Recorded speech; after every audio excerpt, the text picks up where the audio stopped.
Assalamualaikum warahmatullahi wabarakatuh. Saya Afan April dari kelas B.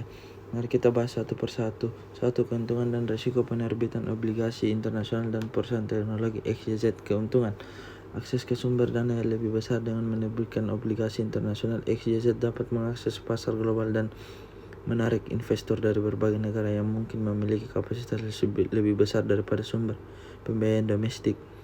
Diverifikasi sumber pembiayaan: memanfaatkan pasar internasional membantu XYZ dalam diverifikasi sumber pembiayaan, mengurangi ketergantungan pada pasar domestik yang terbatas. Potensi biaya yang lebih rendah: terkadang biaya penerbitan obligasi internasional bisa lebih rendah dibandingkan dengan biaya yang terkait dengan sumber pembiayaan domestik tertentu. Risiko nilai tukar fluktuasi mata uang yang bisa mempengaruhi biaya bunga dan nilai pokok obligasi. Jika mata uang lokal melemah terhadap mata uang obligasi, biaya pembayaran bunga dan pembayaran pokok bisa meningkat. Risiko politik dan hukum: perubahan kebijakan politik atau hukum di negara asing tempat obligasi diterbitkan dapat mempengaruhi kewajiban pembayaran XYZ. Risiko pasar dan likuiditas: obligasi internasional mungkin memiliki tingkat likuiditas yang lebih rendah dibandingkan dengan pasar domestik, yang bisa mempengaruhi kemampuan XYZ untuk mengelola hutangnya dengan efisien.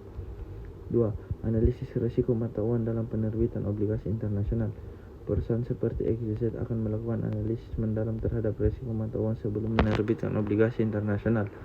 Ini meliputi identifikasi risiko mata uang, menganalisis potensi dampak fluktuasi nilai tukar terhadap biaya bunga dan pokok obligasi. Strategi lindung nilai tukar: memiliki strategi lindung nilai tukar seperti penggunaan instrumen derivatif, misalnya swap mata uang, untuk mengurangi risiko eksposur mata uang. Penggunaan instrumen keuangan: menggunakan struktur obligasi yang memberikan perlindungan terhadap risiko mata uang seperti pilihan pembayaran bunga dalam mata uang lokal atau hedging internal. 3. Peluang ekspansi ke pasar Asia Tenggara dan peningkatan nilai perusahaan. Akses pasar perkembangan: ekspansi ke pasar Asia Tenggara memberikan akses baru untuk produk dan layanan XYZ, menghasilkan pendapatan tambahan dan diverifikasi geografis. Pemanfaatan: pertumbuhan ekonomi pasar Asia Tenggara dikenal dengan pertumbuhan ekonomi yang kuat dan meningkat.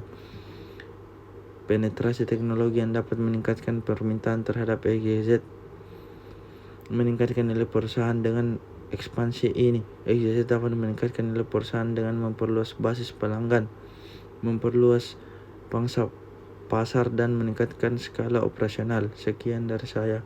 Assalamualaikum warahmatullahi wabarakatuh.